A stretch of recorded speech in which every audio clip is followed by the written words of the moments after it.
The first secret emerges from thousands of photographs taken throughout the 1800s. These images capture something that should be impossible. Magnificent cities with stunning architecture, perfectly planned streets, and monumental buildings stretch across entire urban landscapes. But the cities are empty. Not just quiet or sparsely populated, but genuinely vacant. You can count the number of people visible on both hands. Maybe a dozen figures scattered across what should be bustling urban centres designed for hundreds of thousands of residents. The streets are clean and well maintained, the buildings are in perfect condition, and the infrastructure is complete. Yet there's no smoke rising from chimneys, no signs of daily life, no evidence of the human activity that should fill such magnificent spaces. These aren't war zones or disaster areas. The structures show no damage, no decay, no signs of abandonment or conflict. They look like stage sets waiting for actors to arrive.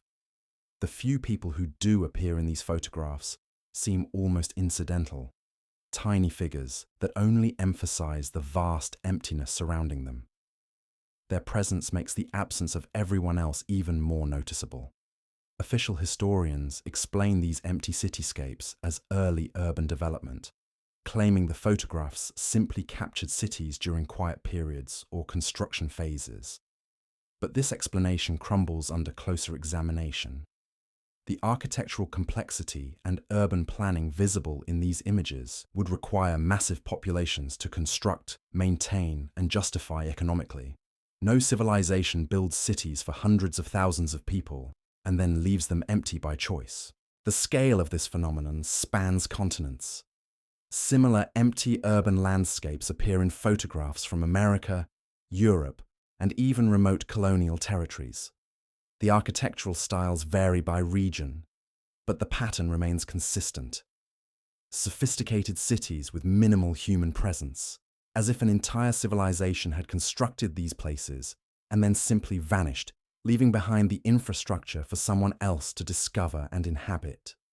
This leads us directly to the second secret, one that connects to the empty cities in ways that should terrify anyone who examines the evidence carefully.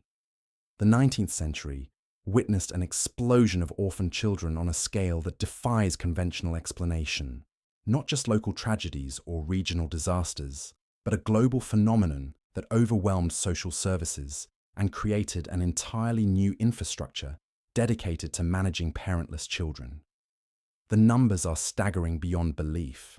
Individual orphanages were built to house thousands of children simultaneously. Britain alone established over 64 major orphanages during this period, and that's just a partial count from surviving records. Similar institutions appeared across Europe, America, Russia, and colonial territories worldwide.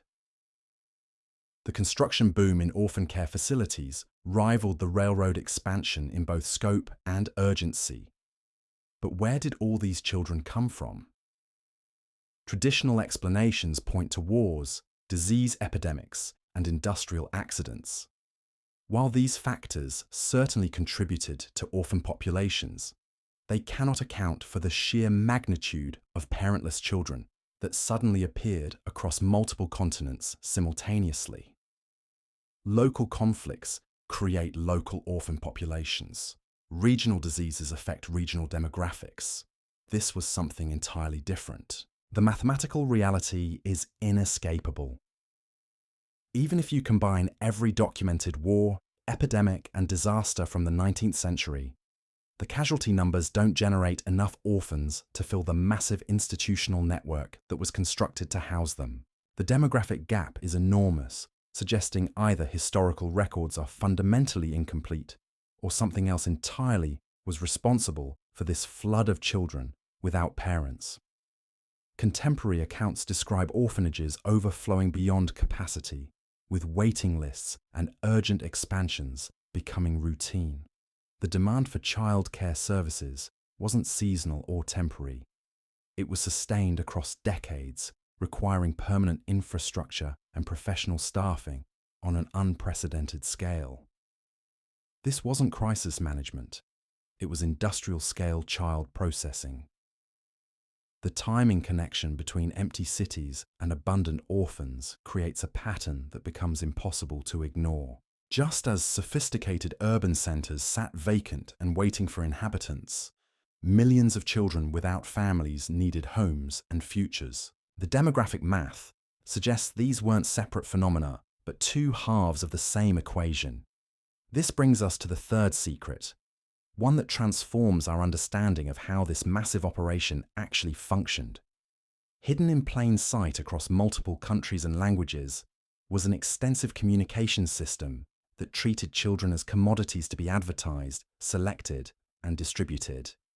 This system operated through the most innocent and widespread medium of the era: decorative postcards. Thousands of postcards from the early 1900s depicted children in scenarios that modern viewers interpret as whimsical or artistic. Babies growing in cabbage patches, infants hatching from oversized eggs, children being delivered by storks or transported in baskets. The imagery seems fantastical, like illustrations from fairy tales or children's books. But the text accompanying these images tells a completely different story. The French phrase "à vendre" appears repeatedly across these postcards, translating directly to "for sale." This isn't metaphorical language or artistic expression. It's commercial terminology indicating these images functioned as advertisements rather than entertainment. The postcards weren't celebrating childhood or mythical origins. They were marketing specific children to potential buyers. The commercial language becomes increasingly explicit when examined systematically. One series of cards depicts what can only be described as a modern baby bazaar, complete with store policies. Free entry, we fear no competition, everything is for sale. The final line eliminates any ambiguity about the nature of these transactions. We do not accept returns. This is retail language applied to human beings, treating children as merchandise with standard commercial terms and conditions. Individual children featured on these postcards often include what can only be described as product descriptions. I will be good. I won't wet the bed. I am cheerful. I will love you. I am cute. These aren't innocent childhood promises. They're sales pitches designed to highlight desirable qualities that would appeal to potential purchasers. Each child is presented with specific attributes that differentiate them from others in the catalogue. The distribution network for these postcards was international, with examples surviving from France, Germany, Holland, and the United States. The imagery and terminology remained consistent across different countries and languages, suggesting this wasn't a local phenomenon, but part of a coordinated global system.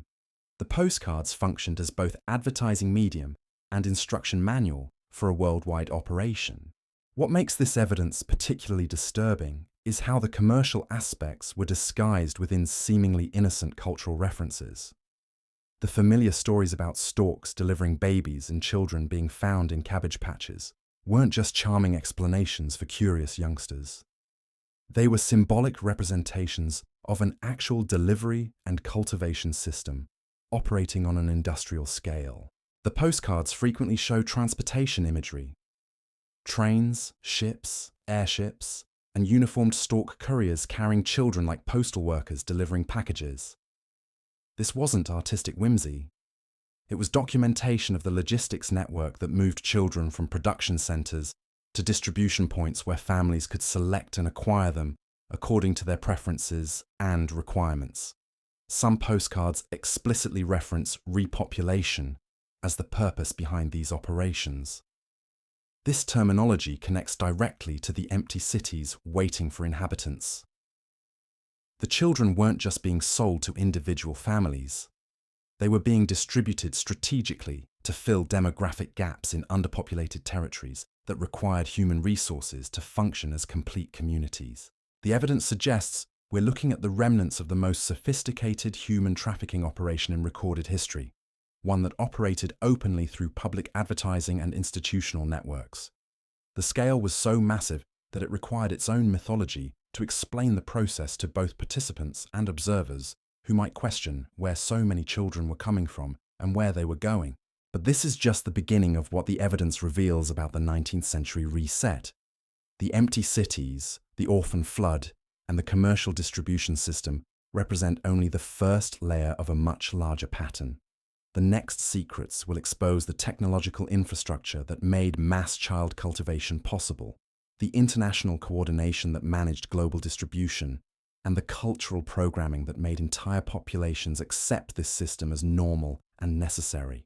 The fairy tales we tell children about their origins may be the last surviving fragments of the most extensive demographic engineering project in human history. What we're discovering challenges everything we thought we knew about how modern civilization developed and raises questions about who was really in control during humanity's supposed golden age of progress and innovation. Progress and innovation. The fourth secret lurks within what appears to be humanitarian progress, but reveals itself as something far more calculating. While America celebrated its technological achievements at world's fairs and exhibitions, a peculiar form of entertainment emerged that normalized the commodification of human life in ways that should have horrified any civilized society. Martin Cooney became a household name across America by turning the most vulnerable moments of human existence into profitable spectacle.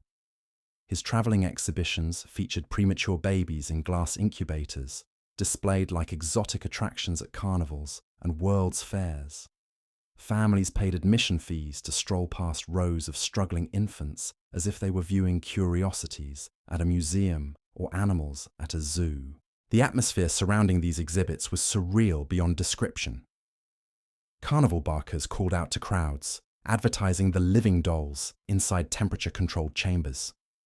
Nurses in pristine uniforms tended to the babies as part of the performance, their medical care becoming theatrical entertainment for paying customers.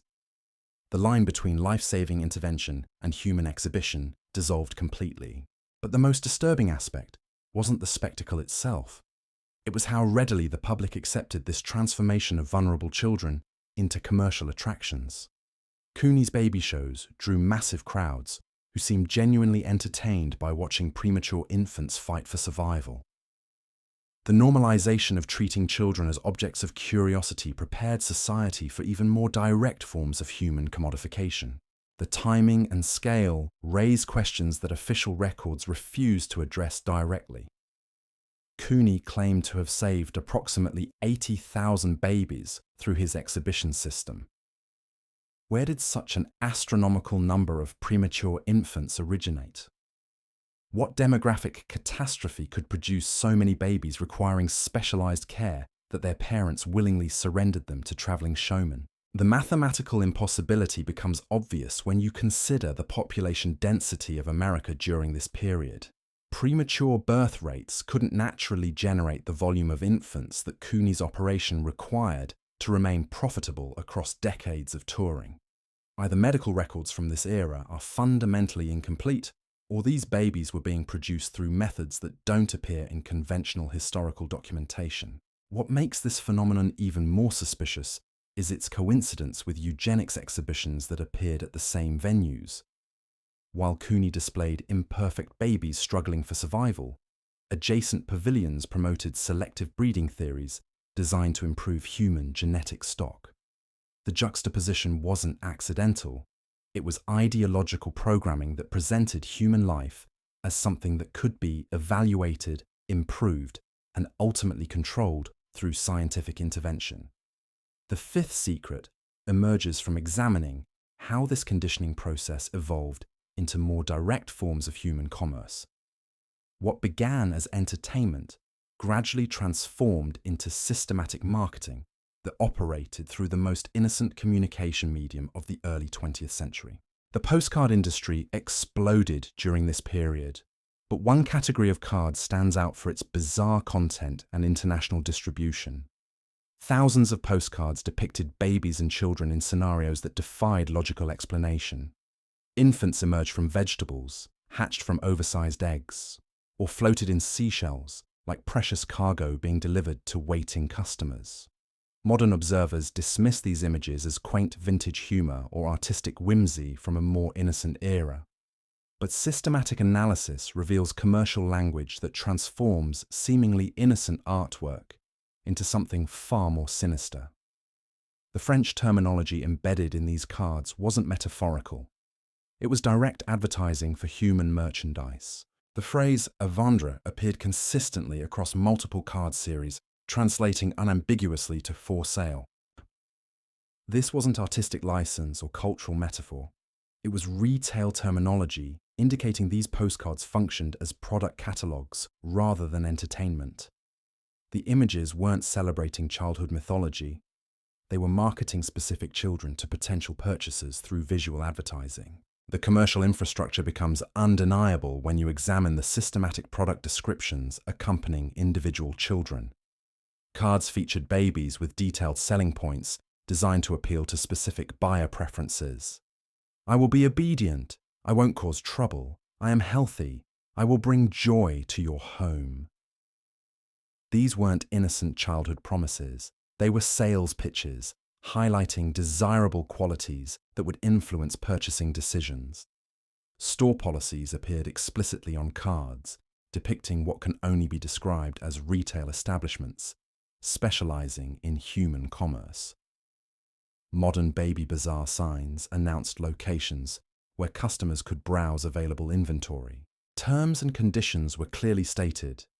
Everything is for sale. We fear no competition, no returns accepted. This was commercial language applied to human beings with the same precision used for any other retail merchandise. The international scope of this system becomes apparent through surviving postcards from multiple countries using consistent imagery and terminology. French, German, Dutch, and American cards followed identical formats, suggesting coordinated global distribution rather than isolated regional phenomena. The postcards weren't cultural curiosities. They were components of an international communication network facilitating human commerce. The sixth secret reveals the logistical sophistication required to operate such an extensive system. The fairy tale imagery embedded in these postcards wasn't random artistic choice. It was symbolic documentation of an actual transportation and delivery network that moved children from production centers to distribution points with industrial efficiency. Storks became the primary symbol for this delivery system, but their depiction reveals operational details that expose the reality behind the mythology. These weren't magical birds bringing gifts from heaven. They were uniformed couriers carrying standardized cargo with professional precision. Postcards show storks wearing postal caps, carrying scales to weigh deliveries, and holding mail bags filled with infants like any other shipping operation. The transportation infrastructure extended far beyond individual couriers. Trains, ships, automobiles, and even early aircraft appear repeatedly in these images as methods for moving large quantities of children across vast distances. The logistics network required for such operations would rival any major commercial enterprise of the era. Railroad systems played a crucial role in this distribution network, and historical records confirm their involvement through programs that official sources describe as humanitarian initiatives. The orphan trains that operated from the mid-19th through early 20th centuries transported over 200,000 children from eastern cities to western territories. The scale and systematic nature of these operations suggests something more organized than spontaneous charity work.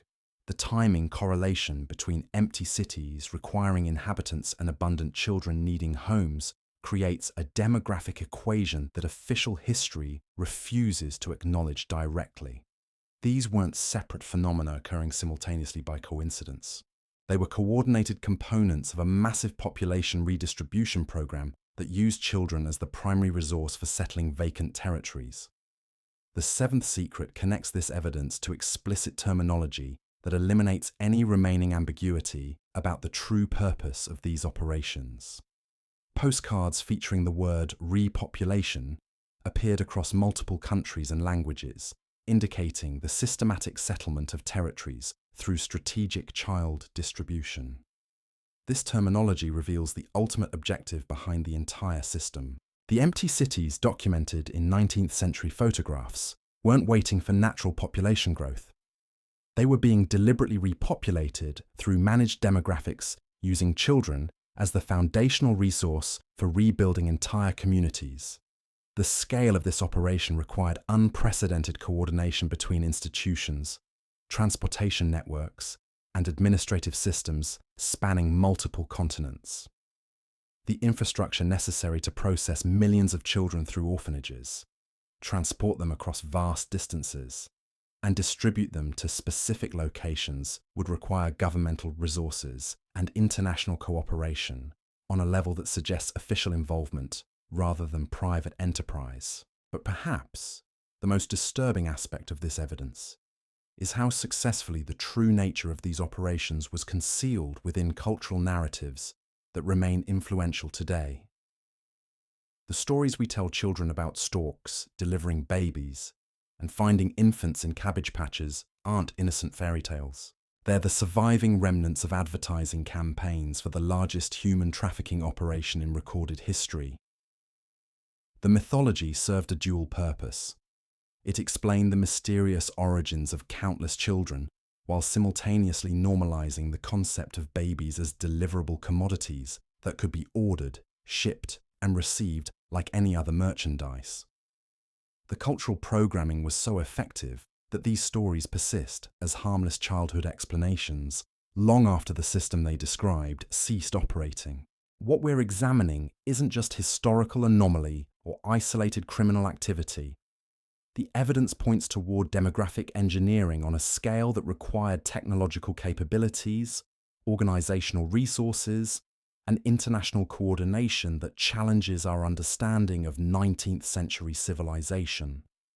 The empty cities, the orphan flood, the commercial distribution system, and the cultural programming represent components of something far larger and more sophisticated than conventional history acknowledges. The remaining secrets will reveal the technological infrastructure that made mass child cultivation possible, the international coordination that managed global distribution networks, and the evidence suggesting this entire operation was designed to rebuild human civilization according to predetermined specifications rather than natural development patterns.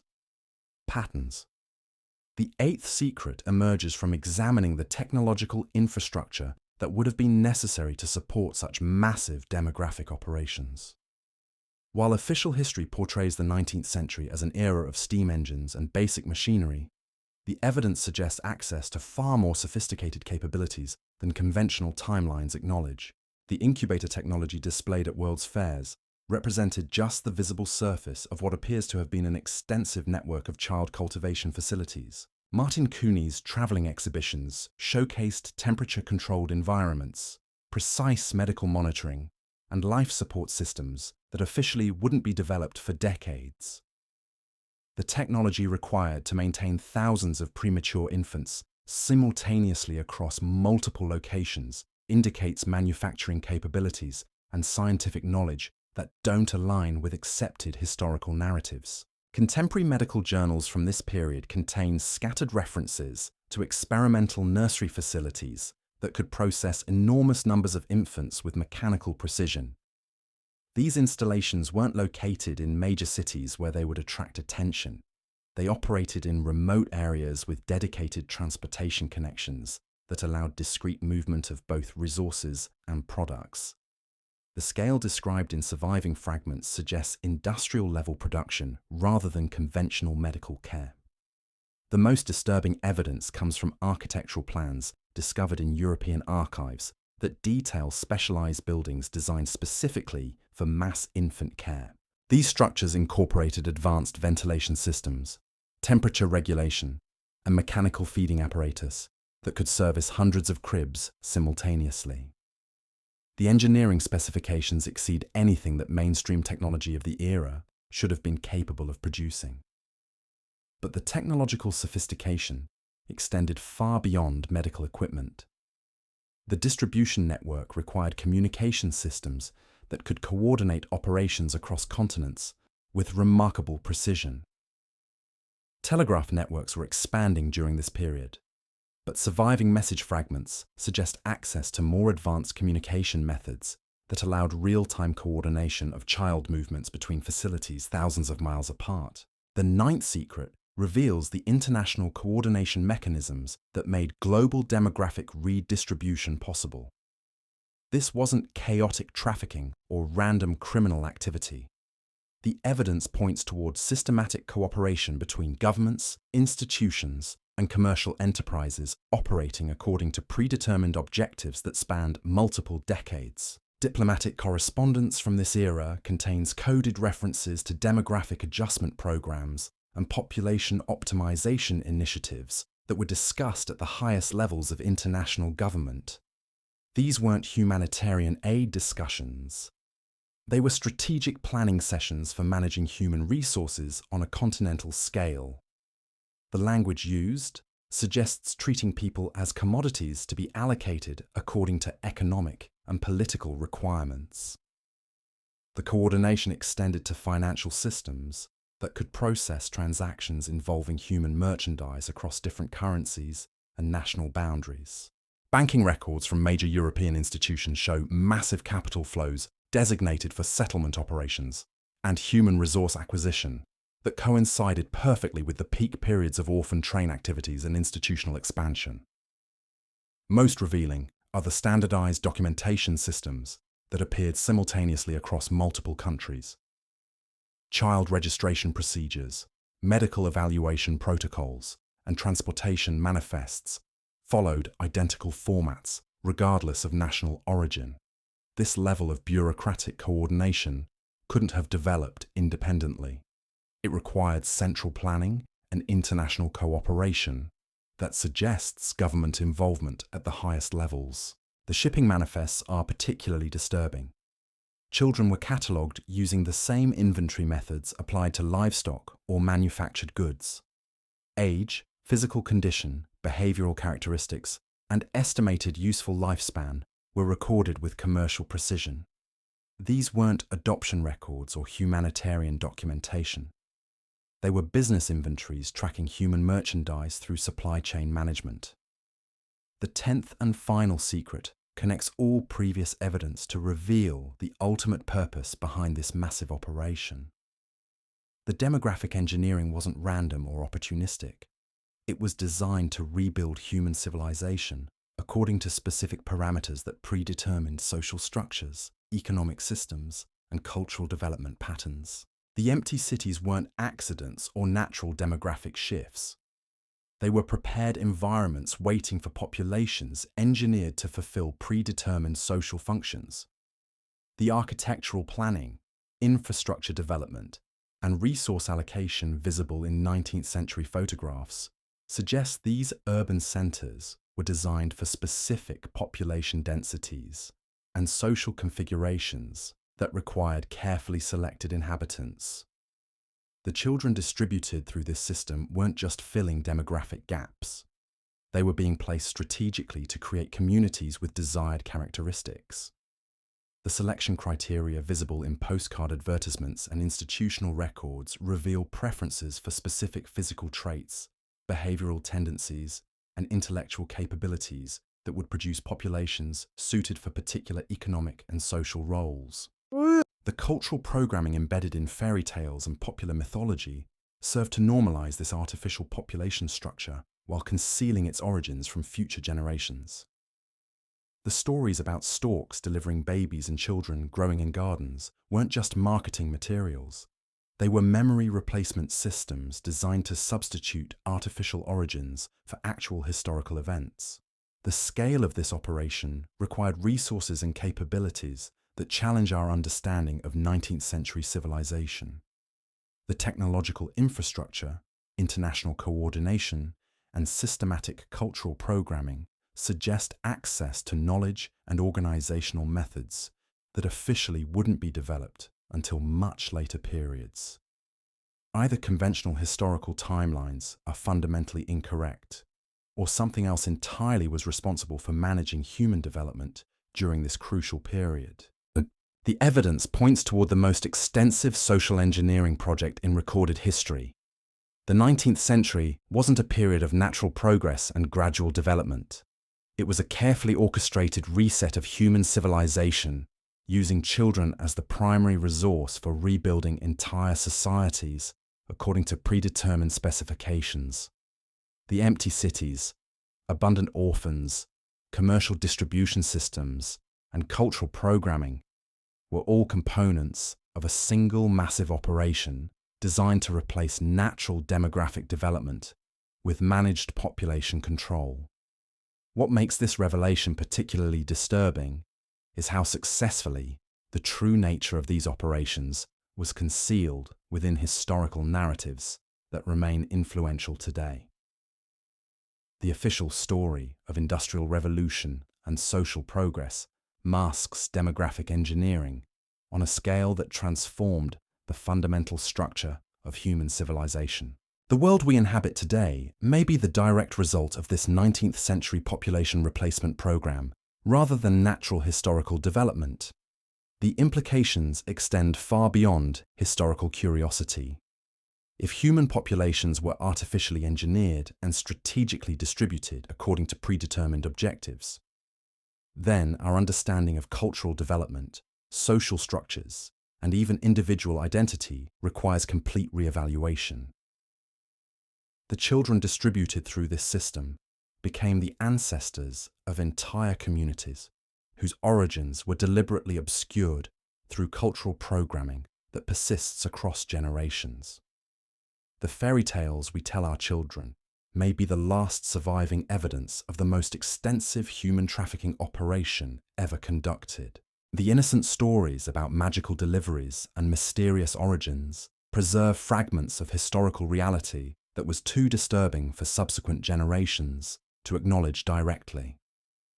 We're living with the consequences of demographic engineering that fundamentally altered the trajectory of human development while successfully concealing its true nature within cultural mythology that seems harmless but carries the genetic memory of artificial origins. The 19th century reset wasn't just historical anomaly, it was the foundation event that shaped everything that followed, creating artificial populations in engineered environments according to specifications that determined the development patterns of modern civilization itself. Patterns of modern civilization itself. The evidence we've uncovered represents just the surface of something far more profound and systematic. What becomes clear when examining all 10 secrets together is that we're not looking at isolated historical anomalies or coincidental demographic shifts. We're witnessing the remnants of the most comprehensive civilization restructuring project ever attempted, one that successfully erased its own tracks while fundamentally altering the trajectory of human development.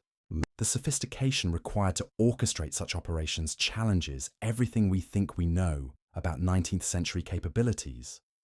The technological infrastructure for mass child cultivation, the international coordination networks spanning multiple continents, and the cultural programming systems that rewrote collective memory all point toward organizational abilities that officially wouldn't exist for generations.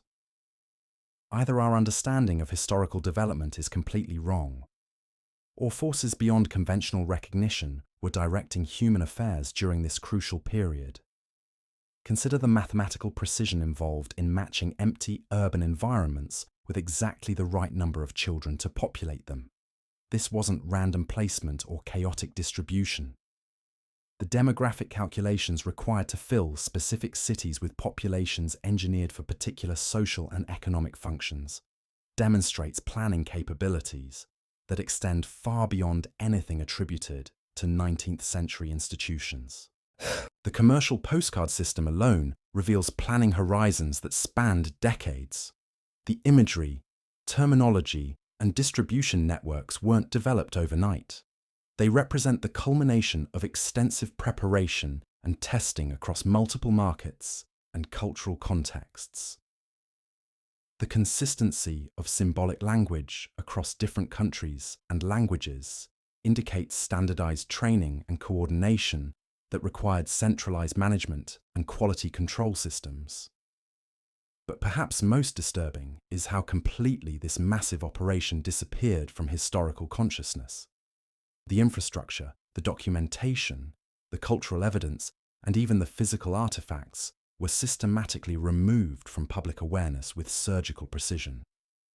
What remains are fragments scattered across different archives, collections, and cultural traditions that only reveal their true significance when assembled and analyzed as components of a single coordinated system. The success of this historical erasure suggests capabilities that extend far beyond simple document destruction or record manipulation. The cultural programming that replaced actual memories with harmless fairy tales required psychological sophistication and social engineering techniques that demonstrate deep understanding of how collective memory functions and can be redirected across entire populations. The fairy tale replacement system was particularly brilliant because it preserved essential operational details within seemingly innocent stories that parents would willingly teach their children. The stork delivery mythology maintained awareness of the transportation network, while making it seem magical rather than commercial. The Cabbage Patch stories preserved knowledge of cultivation facilities while transforming them into natural phenomena. The entire system of childhood origin stories functioned as a distributed storage network that kept operational information alive while preventing anyone from recognizing its true significance. This psychological manipulation extended to the institutional systems that processed the children themselves. Orphanages weren't just housing facilities. They were cultural reprogramming centers that prepared children for integration into communities where their artificial origins would never be questioned. The institutional procedures, educational curricula, and social conditioning protocols visible in surviving records suggest systematic identity replacement that went far beyond basic childcare. The religious and charitable organizations that operated these institutions weren't independent humanitarian efforts. They were components of a coordinated network that used moral authority and social respectability to legitimize operations that would have been recognized as human trafficking if conducted through purely commercial channels. The institutional camouflage was so effective that participants genuinely believed they were performing charitable work while unknowingly facilitating demographic engineering. The transportation systems that moved children across vast distances operated with efficiency that rivaled military logistics networks. The orphan trains weren't charitable initiatives responding to urban overcrowding. They were components of a distribution system that delivered human resources to predetermined locations according to strategic plans that prioritized economic development over humanitarian concerns. The precision with which children were matched to specific destinations suggests advanced planning and coordination that treated human beings as resources to be allocated according to predetermined objectives. The timing coordination between empty cities and available children required information systems that could track demographic needs across multiple continents and respond with appropriate resource allocation.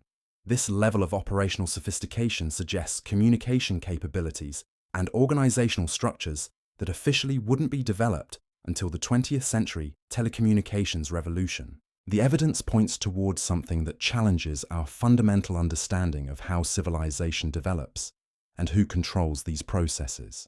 The 19th century reset wasn't a natural historical progression or the result of conventional social forces. It was an artificial intervention that restructured human demographics according to predetermined specifications while successfully concealing its true nature from subsequent generations. The implications extend far beyond historical curiosity.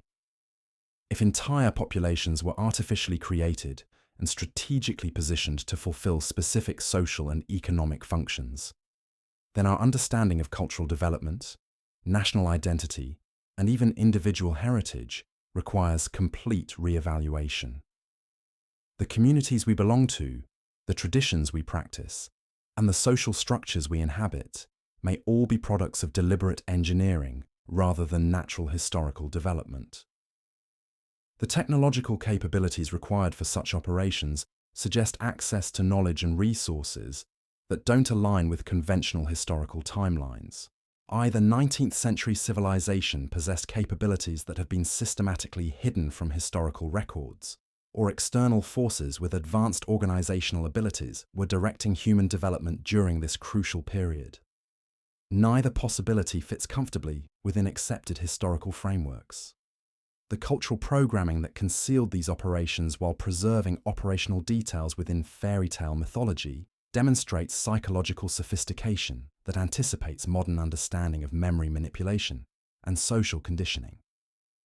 The success of this programming across multiple generations suggests knowledge of human psychology that officially wouldn't be developed until the 20th century emergence of behavioral sciences. The international coordination required to manage operations spanning multiple continents and involving millions of individuals indicates organizational capabilities that exceed those attributed to any known historical institutions. The diplomatic cooperation, financial systems, and logistical networks necessary for such coordination suggest governmental involvement at levels that would require international treaties and cooperative agreements that don't appear in conventional diplomatic records. The systematic erasure of evidence following the completion of these operations demonstrates capabilities for historical manipulation that extend far beyond simple document destruction. The precision with which operational details were removed while preserving just enough fragments to reconstruct the system suggests intentional preservation for future discovery by those capable of recognizing the patterns. This controlled revelation possibility raises even more disturbing questions about whether we're intended to discover this evidence and what purposes such discovery might serve. The fragments that survived weren't random accidents of historical preservation. They were systematically distributed across different archives, collections, and cultural traditions in ways that ensure eventual discovery while preventing premature recognition of their significance. The 19th century reset may represent just one cycle in a larger pattern of civilization management that extends far beyond recorded history. The empty cities waiting for inhabitants, the abundant children without origins, and the sophisticated systems for matching resources to requirements all suggest operational methods that could be repeated across different time periods with similar success. The evidence we've examined forces us to confront the possibility that human civilization isn't a natural development driven by individual initiative and social evolution. Instead, it may be a managed system directed by forces that possess capabilities and objectives that remain hidden from conventional historical analysis. The 19th century reset could be the most visible example of processes that have shaped human development throughout recorded history, while successfully concealing their true nature from the populations they control. What we call progress may be predetermined development following specifications established by entities with knowledge and capabilities that exceed anything officially attributed to human civilization. The empty cities, artificial populations, and cultural programming systems all point toward a level of social engineering that suggests human societies are products of deliberate design rather than natural evolution. The fairy tales we tell our children preserve the memory of operations so extensive and sophisticated that they required their own mythology to explain their existence while concealing their true nature. These stories aren't innocent entertainment. They're the last surviving evidence of demographic engineering that fundamentally altered human civilization, while successfully programming entire populations to accept artificial origins as natural historical development. The 19th century reset transformed not just population distributions and urban development, but the fundamental nature of human identity itself. We may all be descendants of artificially created communities designed to fulfill predetermined social functions while remaining unaware of our engineered origins. The implications challenge everything we believe about human history, cultural development, and the nature of civilization itself. The scope of what we've uncovered demands examination of evidence that historians have systematically ignored for over a century. While conventional narratives focus on industrial progress and social reform, The deeper patterns reveal coordination mechanisms that operated with precision impossible for any legitimate 19th-century institution to achieve independently. The documentation trail leads to administrative systems that processed human beings with the same efficiency applied to manufactured goods. Shipping manifests from this period contain entries that catalogue children using commercial inventory methods, complete with quality assessments, estimated service life, and compatibility ratings for specific placement scenarios. These weren't adoption records or charitable documentation. They were business inventories tracking merchandise through supply chain operations. What makes this evidence particularly disturbing is the standardization across international boundaries.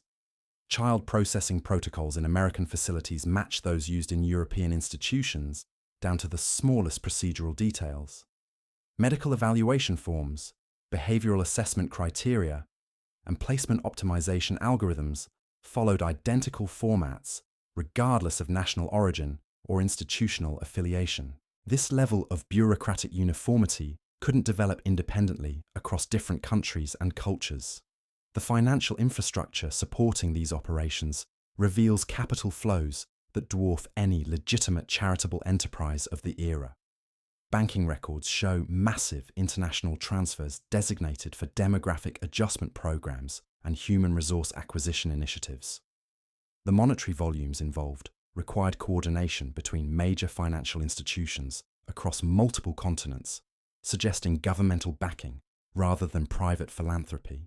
Currency exchange patterns during peak operation periods show systematic conversion of funds specifically allocated for child procurement and distribution. The precision of these transactions indicates pre-negotiated pricing structures and standardized payment schedules that treated human acquisition as routine commercial activity. Invoice fragments reference bulk pricing discounts and volume purchase agreements that applied industrial sales models to human commerce. The transportation logistics reveal planning capabilities that anticipated demographic requirements years in advance. Railroad construction projects aligned perfectly with projected child distribution needs, creating infrastructure that served no apparent commercial purpose other than moving human cargo between processing centers and final destinations. The timing correlation between railway development and orphan placement operations demonstrates coordination that required extensive advance planning. Warehouse facilities constructed during this period incorporated architectural features designed specifically for temporary human storage. These structures included specialized ventilation systems, temperature control mechanisms, and security configurations that served no purpose for conventional cargo handling. The engineering specifications suggest these buildings were purpose-built for managing large numbers of people during processing and distribution phases. These 10 secrets reveal a pattern of demographic engineering that challenges every assumption about how modern civilization developed. The empty cities, the orphan flood, the commercial distribution networks, and the systematic erasure of evidence all point toward operations so sophisticated they required capabilities that officially didn't exist in the 19th century. What we've uncovered isn't just historical anomaly. It's evidence that human populations were artificially created and strategically distributed according to predetermined specifications, while the true nature of these operations was concealed within cultural programming that persists today. The fairy tales we tell our children may be the last surviving fragments of the most extensive social engineering project ever conducted. The implications extend far beyond academic curiosity. If entire civilizations were rebuilt using engineered populations, then our understanding of cultural identity, historical development, and even individual heritage requires complete re-evaluation. The communities we inhabit, the traditions we follow, and the stories we believe about our origins may all be products of deliberate design rather than natural evolution. The 19th century reset wasn't gradual progress. It was systematic reconstruction of human society, using methods that remain hidden from conventional historical analysis. The evidence suggests we're living with the consequences of demographic manipulation that fundamentally altered the trajectory of civilization while successfully programming entire populations to accept artificial narratives as historical truth.